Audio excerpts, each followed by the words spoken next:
Friends இப்போ வந்து நம்ம வீட்ல இன்னைக்கு என்ன லஞ்ச் மெனு தான் பார்க்க போறீங்க. கார்த்திகா ரெசிபிஸ்னாலே லஞ்ச் மெனு தான்.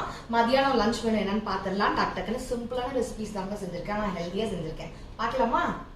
கார்த்தி, என்னடா ரெசிபி காட்டன்ஸ்ல என்னடா பண்ணிட்டு இருக்க? பிளேட் எடுத்துட்டு இருக்கேன். பிளேட் எடுக்கறியா? ஆமா, நான் போட்டு காட்டும்போது நான் பெரிய பிளேட்ல போட்டுறேன்னா இவ்ளோ சாப்பிடுறேன்றாங்க. கண்ணு வைக்கறாங்களா? டயட் இவ்ளோ சாப்பிடுறியாமாங்கறாங்க. பட்னி கிடக்குறதா டயட்னு பாதி பேர் நினைச்சிட்டு இருக்காங்க. என்னோட சாப்பிடுற அளவு பிளேட் இதுதான். சரவணன் குட்டிக்கு நான் ஃபர்ஸ்ட் பரிமாறி காட்ட போறேன். வீடியோல ரொம்ப கஞ்சத்தனமா காமிச்சா நல்லா இருக்காது. வீடியோ பர்பஸ்க்காக இந்த பிளேட்ல நான் பரிமாறி காட்டுறேன். நான் இந்த அளவு பிளேட்ல தான் டிஃபன் லஞ்ச் எல்லாமே சாப்பிடுறேன். வாங்க. என்ன ஆபீஸ் கிளம்புறீங்களா? என்னது? Dress வந்து இந்த ஆபீஸ்க்கு போடுற மாதிரி இல்ல ஐடி கார்டு மாதிரி கிடையாது. ஐடி கார்டு போடுற மாதிரி இருக்கு. உன பாக்க ஏதோ ஆபீஸ்ல கிளம்பி போயிட்டு இருக்கிற மாதிரி இருக்கு. ஓ, ஐடி மாதிரி இருக்கா? எனக்கு வீடு தான் ஆபீஸ், ஆபீஸ் தான் வீடு. போடுச்சு ஐடி கார்டு ரெடி பண்றோம் உனக்கு அப்புறம். எனக்கு எதுக்கு என் மூஞ்சி தான் என் ஐடி கார்டு. கரண்டிங்க எல்லாம் எடுத்துட்டு வந்துட்டோமா ஜி? அப்படியே இருக்கீங்களா? இருக்கு எடுத்துட்டா. சீரக சம்பா அரிசியில வெஜிடபிள் பிரியாணி பண்ணிருக்கேன். இதுல கேரட், முழு கார்ன் வாங்கிட்டு வந்திருந்தாங்க. அது என்னன்னு சொல்லுவாங்க? அது அமெரிக்கன் கார்னா.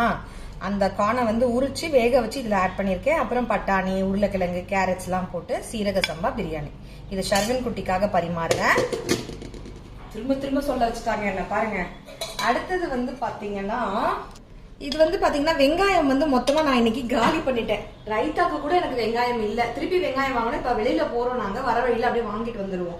சோ வெங்காயம் இல்லாதனால ஒரு தக்காளி, அரை உருளைக்கிழங்கு, மீதி 1.5 உருளைக்கிழங்கு அதுல போட்டுட்டேன் நானு. அரை உருளைக்கிழங்கையும் தக்காளியும் போட்டு முட்டை போட்டு சூப்பரான ஒரு ஃப்ரை இது. சோ உருளைக்கிழங்கு மசாலா எக் ஃப்ரை இது. அடுத்தது இது வெள்ளரிக்கால வந்து நடுவில் இருக்கக்கூடிய சதையை மட்டும் கட் பண்ணி வச்சிருக்கேன், வேஸ்ட் பண்ணக்கூடாதுன்னு. இது வந்து பாத்தீங்கன்னா மாதுளம் பழம். இது வந்து ஸ்நாக்ஸுக்காக ஷர்வின் சாப்பிட்றதுக்கு ஈவினிங்க்கு வச்சிருக்கேன். லீவ்ல வீட்டுல இருந்தாலும் அதெல்லாம் நம்ம ரெடி பண்ணி வச்சிடணும் இல்லையா, அதனால. இது வெள்ளரிக்காய் ரைத்தா. வெறும் வெள்ளரிக்காய் கொத்தமல்லி போட்டு ரைத்தா. கொஞ்சோண்டு சாட் மசாலா லைட்டா போட்டிருக்கேன், சால்ட்டும் போட்டிருக்கேன். சிம்பிளான லஞ்ச் வேணும். ஆனா இருக்கிற வெஜிடபிள்ஸ் எல்லாம் போட்டு ரைஸ் பண்ணிடலாம். பண்ணியாச்சு. மணக்க சமைக்கலாம், ரசிச்சு சாப்பிடலாம். எங்க வீட்டுல இதான் லஞ்ச் வேணும். உங்க வீட்டுல என்ன லஞ்ச் வேணும்னு கமெண்ட்ஸ்ல சொல்லுங்க.